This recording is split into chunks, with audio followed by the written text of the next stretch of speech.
O que é o câncer? Uma doença física? Não é. É uma doença emocional.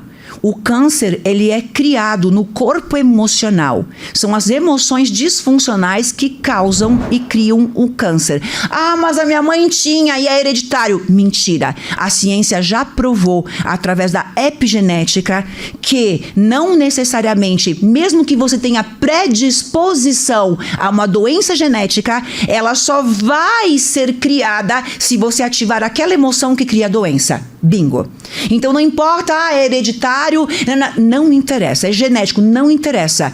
Mesmo que seja genético ou hereditário, qualquer doença, ela está em predisposição. Para você desenvolver ela dentro das tuas células do teu corpo, você tem que vibrar naquela emoção que gera aquela doença. Então beleza, o câncer foi criado, vamos colocar aqui um cenário de uma mágoa, uma grande mágoa, água, que gerou ali esse tumor, esse câncer. No momento que ela estava com câncer, no momento que ela estava com essa doença, logicamente que isso mobilizou a família inteira. O marido, aqui é uma mulher casada, mas uma mulher que os filhos não dão bola para ela, frustrada, triste, depressiva, uma mulher que dedicou a vida à família e frustrada.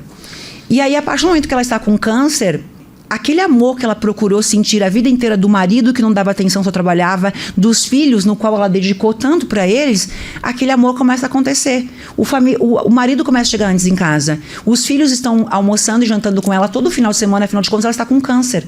Então a família se volta nesse momento a dar toda a atenção do mundo para ela. O que acontece com o corpo dessa pessoa? Ela entende, nossa, como é bom ter câncer. Como é maravilhoso ter câncer. Ela vai todos os dias fazer quimioterapia, todos os dias ela vai buscar cura, mas inconscientemente ela não quer se curar, porque estar doente é receber amor, que eu nunca recebi. Nesse momento eu tenho a atenção do meu marido, nesse momento meu pai, minha mãe, meus familiares, todo mundo pergunta como é que eu estou, eu nem existia mais. E agora, inconscientemente, esse amor, e olha, por isso que eu falei, a vitimização te leva à morte? Leva, é letal.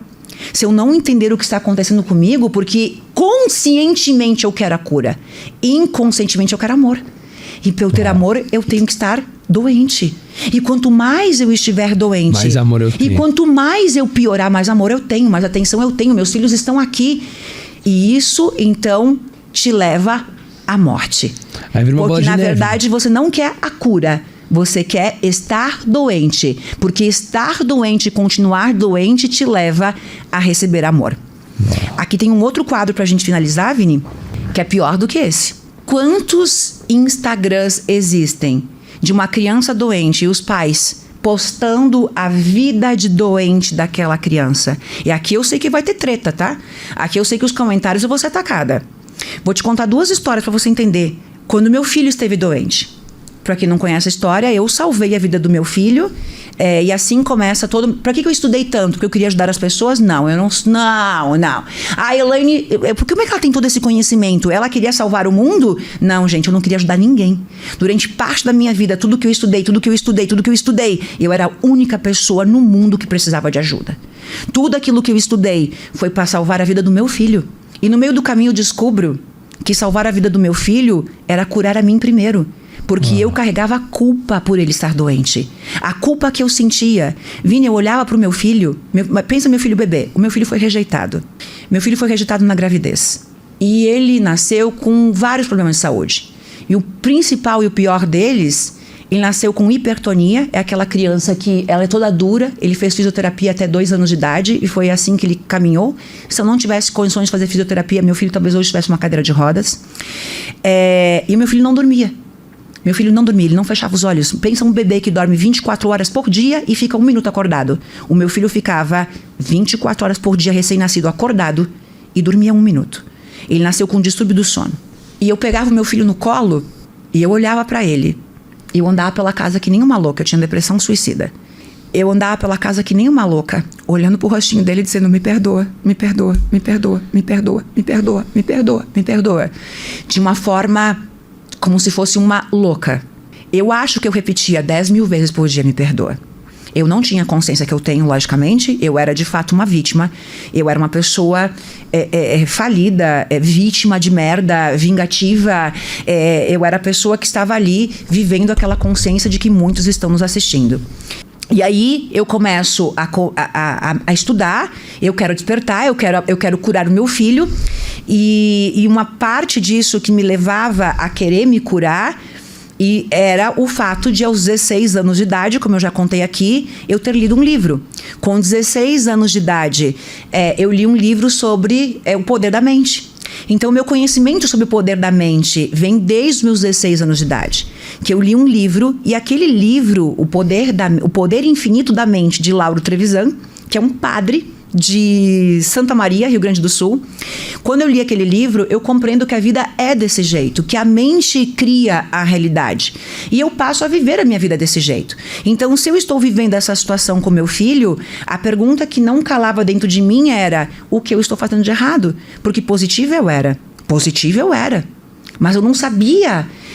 Quanto mais positiva eu era, piorava. E aí vem tudo aquilo que eu estou ensinando hoje, né? Ser positivo ou pensar positivo é parte do processo. Ser positivo não altera a realidade. Existe um outro mecanismo que vamos chegar lá, que altera a realidade. Bom, olha que interessante, vamos fazer um gancho aqui. Você é positivo, você é grato, e a tua vida piora. A minha era desse jeito, Vini. Tudo aquilo que os livros ensinavam até esse ponto da minha vida, tudo aquilo que existia sobre literatura disponível, eu estudava. E eu aplicava e piorava. Concorda você que está ouvindo aqui, vendo que você é positivo, que você é grato, que você assiste conteúdo, que você lê livros, que você faz cursos e a tua vida não melhora? E que tudo piora? É literalmente o que altera a realidade. O pensamento altera a realidade. O que é alterar a realidade? É ter poder de colapsar uma nova vida. Não. O pensamento não altera a realidade. O pensamento é 5%. Ele é consciente. Então, só que tem um detalhe. O pensamento sim, esse 5% exato. Não o pensamento não altera a realidade, mas eu preciso dele para que todo o restante dê certo. Então, olha que interessante. Até o final você vai compreender. Então, não pode sair. Tem que compreender o nível de consciência. Então, eu era positiva, eu fazia tudo certinho, mas a minha vida piorava. Então, eu começo a estudar para salvar a vida do meu filho. Para salvar a vida dele. Então, Elaine estudou tudo isso para poder ajudar o mundo? Não. Eu precisava curar o meu filho. Então, eu pedia perdão a ele. Eu entendi que curar o meu filho... E aí, meu filho ficou anos na UTI, abreviando tudo. Ficou anos na UTI, eu dentro da UTI com ele. Só deixa eu entender uma coisa. O fato de você pedir perdão para ele, por exemplo, era com qual intuito? Eu me sentia culpada por ele estar doente, porque ele foi rejeitado. E aquilo te fazia se sentir melhor? Não sei. Uma boa pergunta. Como ele foi rejeitado, o que é rejeitar um bebê? É não querer com que esse bebê nasça. É muito forte. É forte. É muito forte. E quantas pessoas estão nos vendo aqui e que foram rejeitados pelos seus pais?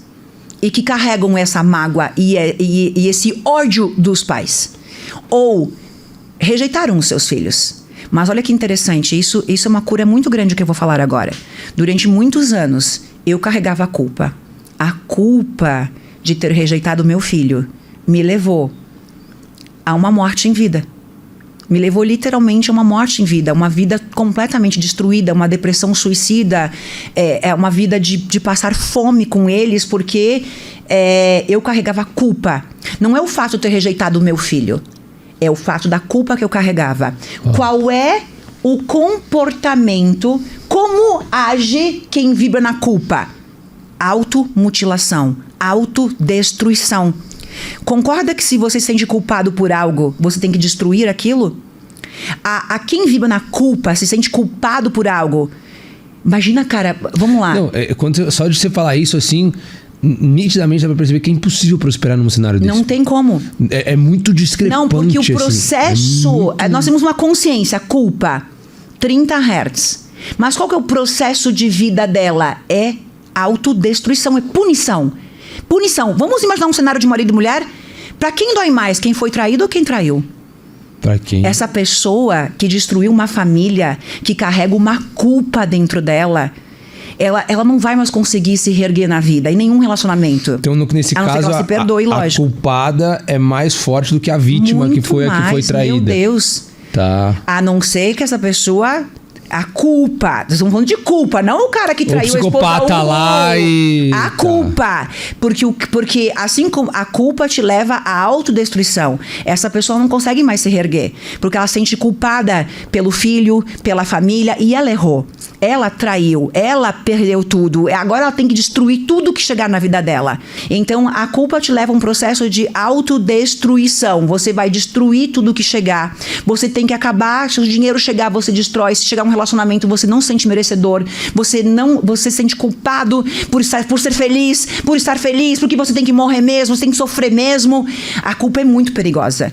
A culpa te leva a um cenário de depressão, de suicídio, de falência, de miséria, de fome. A culpa é muito perigosa.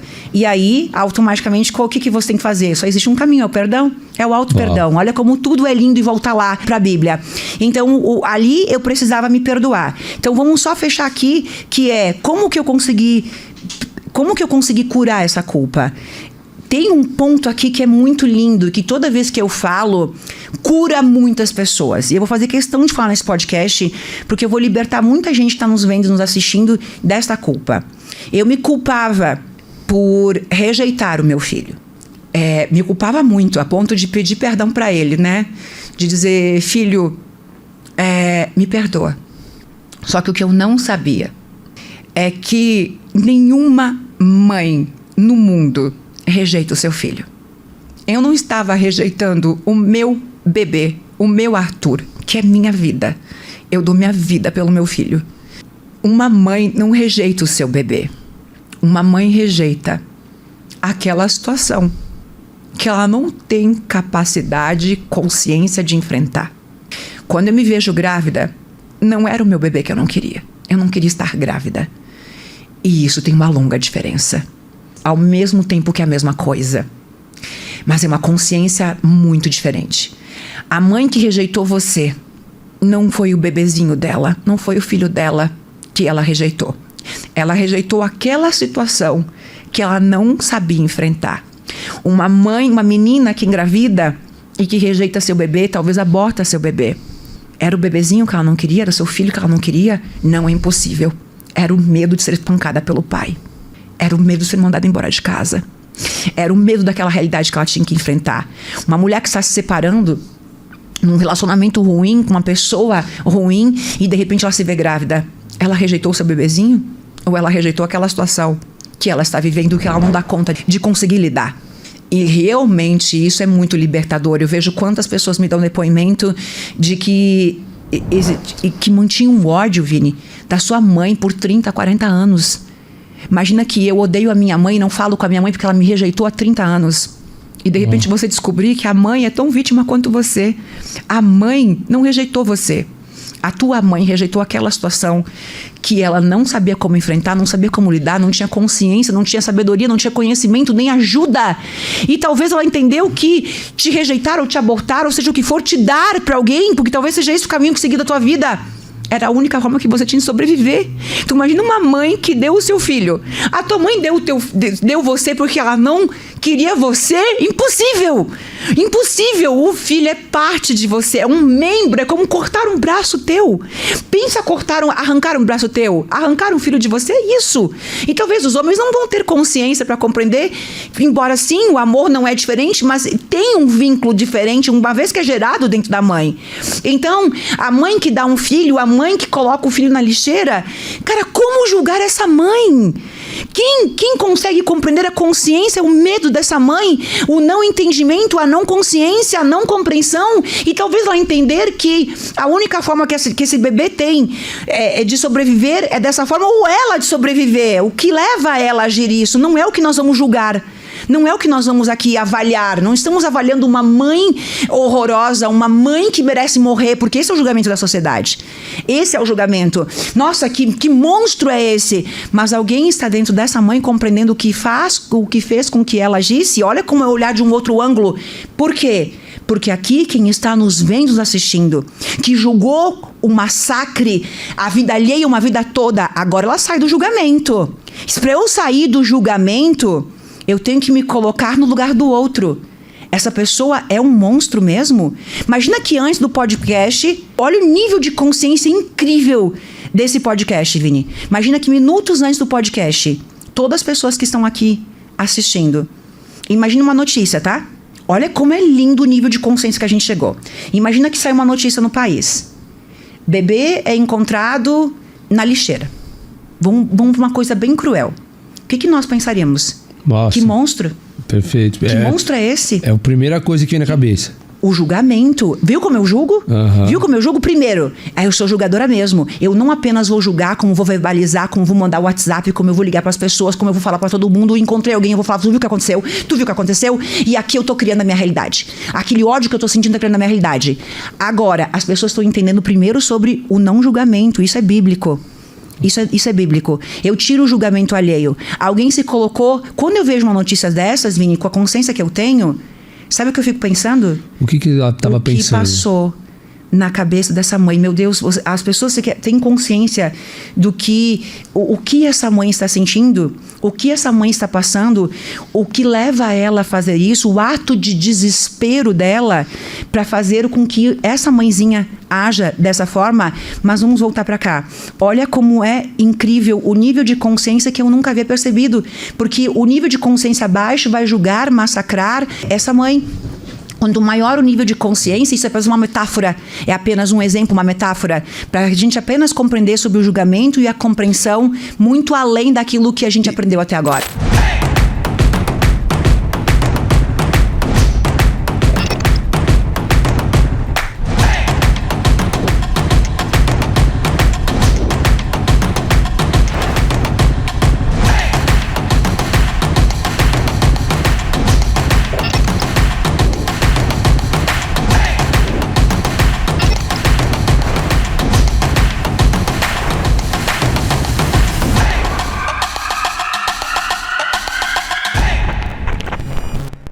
Se você gostou desse vídeo, tenho 2 sugestões incríveis para continuar aprendendo e explorando esse assunto.